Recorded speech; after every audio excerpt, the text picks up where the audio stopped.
Hello everyone, and welcome to week 1 of the Foundation module. Each week of the Foundation module, I'll begin with an advanced organizer. An advanced organizer is an instructional design term, and since this is a Foundation module that will go through the steps of the instructional design process, it's a good place to introduce the term. But what exactly does it mean? Well, an advanced organizer can be this little video that I'm going to do with the purpose of cueing you into what we'll be doing this week during the module. And it can be in different forms.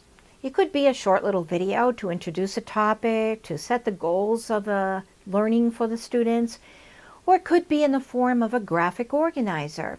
Let's say you were going to teach a process and there were several steps of the process. The graphic organizer could outline the several steps on a broad view, like a bird's eye view, but not get into detail. Or it could be a concept map if you're teaching a new concept, or a principle. And it could show how different concepts are interrelated, but not get into the deep detail yet. So the purpose is to utilize this as a cognitive strategy for learners to help them organize their learning right from the get-go. We've learned through research in instructional design that advanced organizers are really helpful for learners, all learners, including those with disabilities. It really does help them organize themselves and give them a sense of confidence. And we know that when we set clear expectations for learning, confidence increases. And that is a measure of motivation. So, without further ado, I'm going to provide the advanced organizer for this week.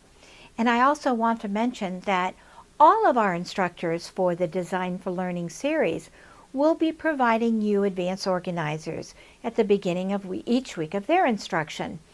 And because we're all different teachers and some of us have different styles, we may use different ways of introducing you to content. I like using video as a presentation method in an online format. Others may use a text-based format, and some others may use a visual format, like I mentioned before, graphic organizers, for example. So this week, since there are a number of topics, my advanced organizer will simply cue you in on what we'll be talking about. We'll start by considering the importance of online learning. I'll tell you about several approaches to instructional design, and we'll think about some different perspectives on learning. Have you ever heard of learning styles? We'll talk about those too.